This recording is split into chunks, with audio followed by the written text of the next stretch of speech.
ചാണക്യതന്ത്രം ദാരിദ്ര്യം മാറ്റാനുള്ള 5 നിയമങ്ങൾ. സുഹൃത്തേ, ഒരു ചോദ്യം ചോദിക്കട്ടെ. ഇന്നലെ രാത്രി നിങ്ങളുടെ വീട്ടിൽ ആരാണ് ഉറങ്ങിയത്?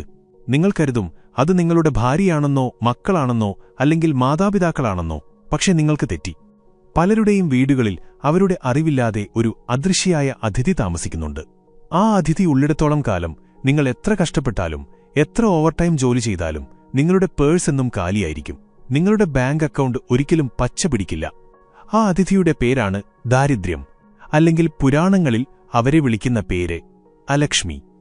2300 വർഷങ്ങൾക്ക് മുൻപ് ഭാരതത്തിന്റെ സാമ്പത്തിക ശാസ്ത്രജ്ഞൻ ചാണക്യൻ ഈ സത്യം കണ്ടെത്തി. ദാരിദ്ര്യം എന്നത് വിധിയല്ല, അത് നമ്മൾ തന്നെ നമ്മുടെ ജീവിതത്തിലേക്ക് ക്ഷണിച്ചു വരുത്തുന്ന ഒരു ശാപമാണ്. ഇന്ന് ചാണക്യനിധിയുടെ ഏടുകളിൽ നിന്ന് നമ്മൾ ആ രഹസ്യം പുറത്തെടുക്കുകയാണ്. ദരിദ്രനെപ്പോലെ ജീവിക്കുന്നത് അവസാനിപ്പിക്കാൻ ചാണക്യൻ നൽകിയ 5 കഠിനമായ നിയമങ്ങൾ. ഇതൊരു വെറും മോട്ടിവേഷണൽ വീഡിയോ അല്ല, ഇതൊരു മുന്നറിയിപ്പാണ്. നിങ്ങൾ തയ്യാറാണോ? എങ്കിൽ വീഡിയോ അവസാനം വരെ കാണുക. കാരണം 5ാമത്തെ നിയമം പാലിക്കാത്തവർക്ക് ആദ്യത്തെ 4 നിയമങ്ങൾ കൊണ്ടും ഫലമുണ്ടാകില്ല. ചാണക്യൻ തന്റെ ചാണക്യനീതിയിൽ പറയുന്നു, ഉദ്യോഗേ നാസ്തി ദാരിദ്ര്യം ജപതോ നാസ്തി പാതകം. ഇതിനർത്ഥം പരിശ്രമിക്കുന്നവന് ദാരിദ്ര്യമില്ല, പ്രാർത്ഥിക്കുന്നവന് പാപമില്ല എന്നാണ്. പക്ഷെ ഇവിടെ ശ്രദ്ധിക്കേണ്ട ഒരു വാക്കുണ്ട്, ഉദ്യോഗം. നമ്മളിൽ പലരും ദരിദ്രരായി തുടരുന്നത് പണമില്ലാത്തതുകൊണ്ടല്ല, മറിച്ച് ദരിദ്രബുദ്ധിയുള്ളതുകൊണ്ടാണ്. എന്താണ് ഈ ദരിദ്രബുദ്ധി? ഒന്ന് ചിന്തിച്ചു നോക്കൂ. ഒരു പണക്കാരൻ ചിന്തിക്കുന്നത് നാളെക്കുറിച്ചാണ്. അവൻ ഇന്നത്തെ സുഖങ്ങൾ ത്യജിക്കുന്നു, നാളത്തെ നേട്ടത്തിനു വേണ്ടി. എന്നാൽ ഒരു ദരിദ്രൻ ചിന്തിക്കുന്നത് ഇന്നിനെക്കുറിച്ച് മാത്രമാണ്. കൈയിൽ 500 രൂപ കിട്ടിയാൽ അത് അന്നുതന്നെ എങ്ങനെയെങ്കിലും ചിലവാക്കി തീർക്കുന്ന ശീലം. ചാണക്യൻ ചോദിക്കുന്നു, ക്ഷണിക്കുന്നവനെ എന്തിനാണ് ശാസ്ത്രം? നിങ്ങൾ നിങ്ങളുടെ സമയം എങ്ങനെയാണ് ചിലവാക്കുന്നത്? സൂര്യൻ ഉദിക്കുമ്പോൾ നിങ്ങൾ ഉറങ്ങുകയാണോ? സൂര്യൻ അസ്തമിക്കുമ്പോൾ നിങ്ങൾ വെറുതെയിരിക്കുകയാണോ? ചാണക്യൻ പറയുന്നു, സന്ധ്യാസമയത്ത് ഉറങ്ങുന്നവനും അമിതമായി ഭക്ഷണം കഴിക്കുന്നവനും എപ്പോഴും പരാതി പറയുന്നവനും സമ്പന്നനാകാൻ കഴിയില്ല. അവിടെ ലക്ഷ്മീദേവി നിൽക്കില്ല. ഇതാണ് ആദ്യത്തെ പാഠം. ദാരിദ്ര്യം നിങ്ങളുടെ പോക്കറ്റിലല്ല, അത് നിങ്ങളുടെ ശീലങ്ങളിലാണ്. നിങ്ങളുടെ മുറി വൃത്തികേടായി കിടക്കുകയാണോ? നിങ്ങളുടെ പേഴ്സിൽ കാശും പേപ്പറും എല്ലാം കൂടെ കുത്തിനിറച്ചിരിക്കുകയാണോ? എങ്കിൽ ഓർക്കുക, നിങ്ങൾ അലക്ഷ്മിയെ ക്ഷണിക്കുകയാണ്. സുഹൃത്തുക്കളെ, നമുക്കൊരു ചെറിയ സെൽഫ് ചെക്ക് നടത്താം. ഈ പറഞ്ഞ ലക്ഷണങ്ങളിൽ ഏതെങ്കിലും നിങ്ങൾക്കുണ്ടെങ്കിൽ ഇപ്പോൾ തന്നെ കമന്റ് ബോക്സിൽ ചേഞ്ച് എന്ന് ടൈപ്പ് ചെയ്യൂ. നമുക്ക് ഒരുമിച്ച് മാറാം. ഇനി ദാരിദ്ര്യം മാറ്റാനുള്ള ചാണക്യന്റെ ഏറ്റവും ശക്തമായ തന്ത്രത്തിലേക്ക് കടക്കാം. ഇന്നത്തെ കാലത്ത് നമ്മളെല്ലാവരും ചെയ്യുന്ന ഒരു വലിയ തെറ്റുണ്ട്. നമുക്കൊരു പുതിയ ഐഡിയ തോന്നുമ്പോൾ അല്ലെങ്കിൽ ഒരു പുതിയ ബിസിനസ് തുടങ്ങാൻ പ്ലാൻ ചെയ്യുമ്പോൾ നമ്മൾ ആദ്യം എന്താണ് ചെയ്യുക? നമ്മളത് നമ്മുടെ സുഹൃത്തുക്കളോട് പറയും, അല്ലെങ്കിൽ സോഷ്യൽ മീഡിയയിൽ സ്റ്റാറ്റസ് ഇടും, കമ്മിങ് സൂൺ എന്ന് പറഞ്ഞ് പോസ്റ്റ് ഇടും.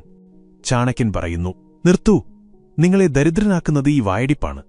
ശ്ലോകം ശ്രദ്ധിക്കുക, മനസാ ചിന്തിതം കാര്യം വചസാന പ്രകാശയേത്. ഇതിനർത്ഥം മനസ്സിൽ വിചാരിച്ച കാര്യം അത് നടപ്പിലാകുന്നതുവരെ പുറത്തു പറയരുത്. എന്തുകൊണ്ട്? ചാണക്യൻ ഇതിന് 2 കാരണങ്ങൾ നൽകുന്നു. ഒന്ന്, അസൂയയുടെ കണ്ണ്. നിങ്ങൾ നിങ്ങളുടെ പ്ലാനുകൾ മറ്റുള്ളവരോട് പറയുമ്പോൾ കേൾക്കുന്ന എല്ലാവരും നിങ്ങളുടെ നന്മ ആഗ്രഹിക്കുന്നവർ ആകണമെന്നില്ല. അവരുടെ ഉള്ളിലെ അസൂയ നെഗറ്റീവ് എനർജിയായി മാറും. അവർ നിങ്ങളെ നിരുത്സാഹപ്പെടുത്തും. അത് നടക്കില്ല, നിനക്ക് അതിനുള്ള കഴിവില്ല എന്ന് പറഞ്ഞ് അവർ നിങ്ങളുടെ കോൺഫിഡൻസ് തകർക്കും. 2, ശത്രുക്കളുടെ മുന്നൊരുക്കം. നിങ്ങളുടെ ഐഡിയ മറ്റൊരാൾ അറിഞ്ഞാൽ നിങ്ങളത് ചെയ്യുന്നതിനു മുൻപേ അവർ അത് ചെയ്തേക്കാം. ചാണക്യൻ ചന്ദ്രഗുപ്തനോട് പറഞ്ഞ കഥ ഓർമ്മയുണ്ടോ? കാട്ടിലെ പുല്ലുകൾ കാലിൽ തട്ടിയപ്പോൾ ചാണക്യൻ ആ പുല്ലിനെ വെട്ടിമാറ്റുകയല്ല ചെയ്തത്. അദ്ദേഹം അതിന്റെ വേരിൽ മധുരവെള്ളമൊഴിച്ചു. ഉറുമ്പുകൾ വന്ന് ആ വേരുകൾ തിന്നു തീർത്തു. ഇതാണ് തന്ത്രം.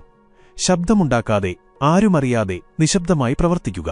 നിങ്ങളുടെ വിജയമായിരിക്കണം ശബ്ദമുണ്ടാക്കേണ്ടത്, അല്ലാതെ നിങ്ങളുടെ വർത്തമാനമല്ല.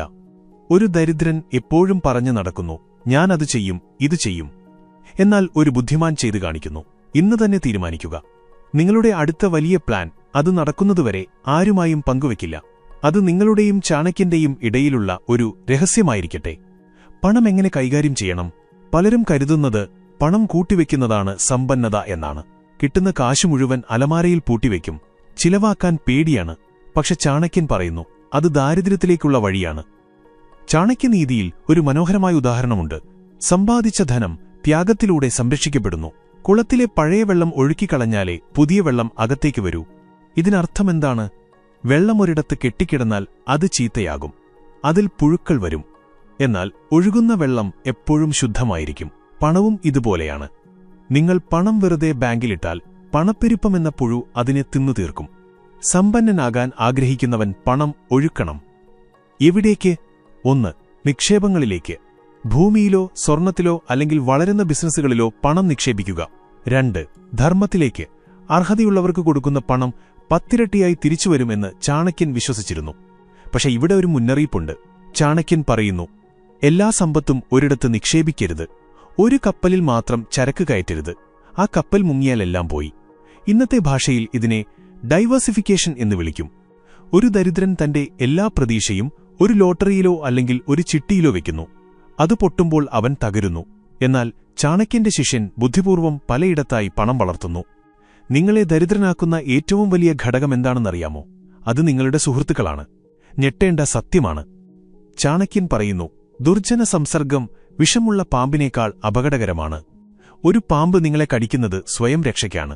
എന്നാൽ ഒരു ചീത്ത സുഹൃത്ത് നിങ്ങളെ നശിപ്പിക്കുന്നത് സന്തോഷത്തിനാണ്. ആരാണ് ഈ ചീത്ത സുഹൃത്ത്? ഇപ്പോഴും നെഗറ്റീവ് പറയുന്നവർ, നിങ്ങളുടെ വലിയ സ്വപ്നങ്ങളെ കളിയാക്കുന്നവർ, അലസരായി സമയം കളയുന്നവർ. നിങ്ങളുടെ 5 അടുത്ത സുഹൃത്തുക്കളുടെ ശരാശരിയാണ് നിങ്ങൾ എന്ന് പറയാറുണ്ട്. അവരുടെ ശമ്പളം, അവരുടെ ചിന്താഗതി, അവരുടെ ശീലങ്ങൾ, ഇതെല്ലാം നിങ്ങളിലേക്കും പകരും. നിങ്ങൾ കഴുകന്മാരുടെ കൂടെ നടന്നാൽ നിങ്ങൾ ശവങ്ങൾ തിന്നാൻ പഠിക്കും.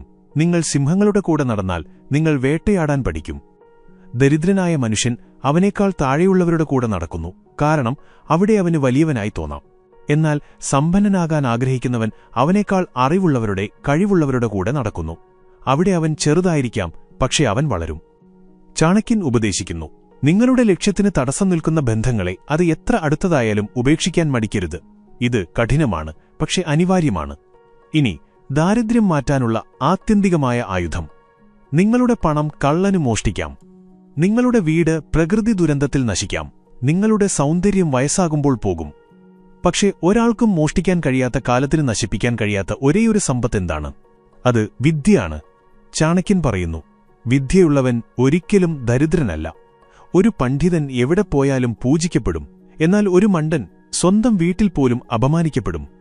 ഇന്നത്തെ കാലത്ത് ഇതിന്റെ അർത്ഥമെന്താണ്? നിങ്ങൾ ഡിഗ്രി സർട്ടിഫിക്കറ്റ് ഫ്രെയിം ചെയ്തു വെച്ചതുകൊണ്ട് കാര്യമില്ല. കണ്ടിന്യൂവസ് ലേണിംഗ് അഥവാ തുടർച്ചയായ പഠനമാണ് പ്രധാനം. നിങ്ങൾ ചെയ്യുന്ന ജോലിയിൽ അല്ലെങ്കിൽ ബിസിനസ്സിൽ പുതിയ കാര്യങ്ങൾ പഠിക്കുന്നുണ്ടോ? ടെക്നോളജി മാറുമ്പോൾ നിങ്ങൾ മാറുന്നുണ്ടോ? ഒരു ദരിദ്രൻ പഠനം നിർത്തുന്നു. അവൻ കരുതുന്നു, എനിക്കെല്ലാം അറിയാമെന്ന്. ഒരു വിജയി മരിക്കുന്നതുവരെ ഒരു വിദ്യാർത്ഥിയായി ജീവിക്കുന്നു. ഓർക്കുക, നിങ്ങളുടെ അറിവിന്റെ ആഴമാണ് നിങ്ങളുടെ പോക്കറ്റിന്റെ ആഴം നിശ്ചയിക്കുന്നത്. സുഹൃത്തുക്കളെ, ചാണക്യൻ പറഞ്ഞത് കേവലം 5 നിയമങ്ങളല്ല. ഇതൊരു ജീവിതശൈലിയാണ്. ദരിദ്രനെപ്പോലെ ജീവിക്കുന്നത് അവസാനിക്കാൻ ഇന്ന് തന്നെ ഈ മാറ്റങ്ങൾ വരുത്തൂ. മൈൻഡ് സെറ്റ് മാറ്റുക, അലസത മാറ്റി പരിശ്രമിക്കുക, രഹസ്യം സൂക്ഷിക്കുക, പ്ലാനുകൾ പറയാതിരിക്കുക, പണമൊഴുക്കുക, നിക്ഷേപിക്കാൻ പഠിക്കുക, ബന്ധങ്ങൾ ശുദ്ധീകരിക്കുക, നല്ല സുഹൃത്തുക്കളെ മാത്രം കൂടെ കൂട്ടുക.